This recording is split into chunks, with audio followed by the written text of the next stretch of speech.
ተጠባቂው የሳምንቱ ጨዋታ ብሬንትፎርድ ከአርሰናል። ብሬንትፎርድ ለመጨረሻ ጊዜ አርሰናልን ያሸነፈው ከሻምፒዮንስ ወደ ፕሪሚየር ሊግ ባደገበት የመጀመሪያው ዓመት በ2021 ነው። ከዚህ በኋላ ትልቁ ውጤት 2 ጊዜ ነጥብ የተጋራበት ሲሆን 6 ጊዜ ደግሞ ተሸንፏል። በዚህ የውድድር ዓመት ጠንካራ ሆኖ የቀረበው ብሬንትፎርድ በ26ኛው ሳምንት የእንግሊዝ ፕሪሚየር ሊግ በሜዳ የሊጉ መሪ አርሰናልን ምሽት 5 ሰዓት ላይ የሚያስተናግድበት ጨዋታ ይጠበቃል። በተለይ ከቶማስ ፍራንክ በኋላ ቡድኑ የተረከቡት ኬዝ አንድሪውስ በሁሉም ረገድ ጠንካራ ቡድን ሰርተው አሳይተዋል። 12 የፕሪሚየር ሊግ ጨዋታዎችን በማሸነፍ 7ኛ ደረጃ ላይ የተቀመጠው ብሬንትፎርድ ዛሬ በሜዳው የሚያደርገው ጨዋታ የዋንጫ ግስጋሴ ላይ የሚገኘው አርሰናልን ከባድ ፈተና እንደሚሆንም ይጠበቃል።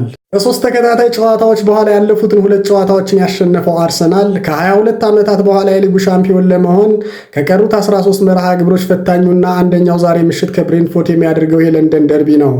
ብሬንትፎርድ ከባለፉት 6 የሊግ ጨዋታዎች 4ቱን ሲያሸንፍ አርሰናል ያሸነፈው 3ቱን ብቻ ነው። በተጨማሪም በሊጉ ከሚሳተፉ 20 ክለቦች ከባለፉት 10 ጨዋታዎች አርሰናል 23 ነጥብ ሲሰበስብ ብሬንትፎርድ 20 ነጥቦችን በማግኘት ሁለተኛው ክለብ መሆኑ የቡድኑን ጠንካራ ወቅታዊ አቋም ያሳያል ተብሏል። በምሽቱ ጨዋታ ወደ ግብ አስቆጣሪነት የተመለሰው ቪክተር ዮኬሬስ ዛሬም የመድፈኞችን የፊት መስመር እንደሚመራ የሚጠበቅ ሲሆን ቡካዮ ሳካና ማርቲን ኦዴጋርድ የመሰላፋቸው ነገር ገና ያልተረጋገጠ ሲሆን ማክስ ዶማንና ሚካኤል ሜሪኖ በጉዳት ከስብስቡ ውጭ ናቸው።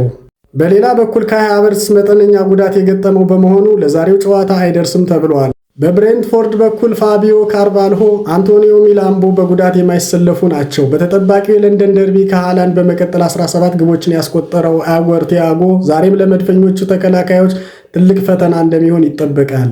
ማንቸስተር ሲቲ ትናንት ምሽት ፉልሃምን ማሸነፉን ተከትሎ ልዩነቱ ወደ 3 የጠበበ ሲሆን አርሰናል ነጥቡን ወደ ነበረበት ለመመለስ የዛሬው ፍልሚያ በድል ማጠናቀቅ ይኖርበታል።